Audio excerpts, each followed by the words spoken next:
Esu įmonės vadovas Mindaugas Razlevičius, OAB Titminda, įmonė 9 metai. Važiuojam iki objektų, kur atlikti mūsų statybos darbai. Mes jau dirbam 18 metų su Knafu, tai tikrai Knafo atstovai labai geri. Jei ką reikia pasiklausti, atvažiuoja, konsultuoja, paskambini, atvažiuoja, pasižiūri, apsitarė, patarė.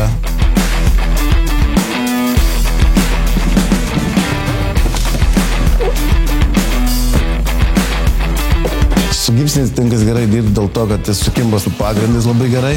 Jis yra elastingas, neskilinėja ir džiūnant nesitraukia, paviršių gauna slyvusių.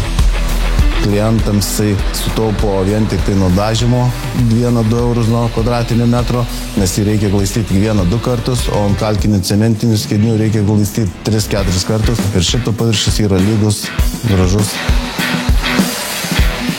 Vis kyla klausimų klientams, kokias medžiagas pasirinkti.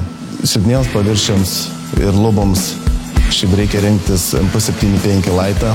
Standartiniams paviršiams MP75 ir intensyviem judėjimam, kur laiptinėse, kaip pavyzdžiui, tai rinktis reikia tinka MP75 Blue. Jis yra, kaip pasakyti, netrukinėjantis, neskilinėjantis, jis yra ilgamžis. Čia yra tas Blue tinkas pats stipriausias, jis yra smūgiams atsparus, braižymams ir visiems pagrindams. Čia naujas tinkas. Gipsinis tinkas yra ekologiškas, jisai nekenkia nei darbuotojams, nei klientams, nei patalpoms. Jis yra ekologiškas, jis yra kasamas iš karjerų ir jis yra perdirbamas.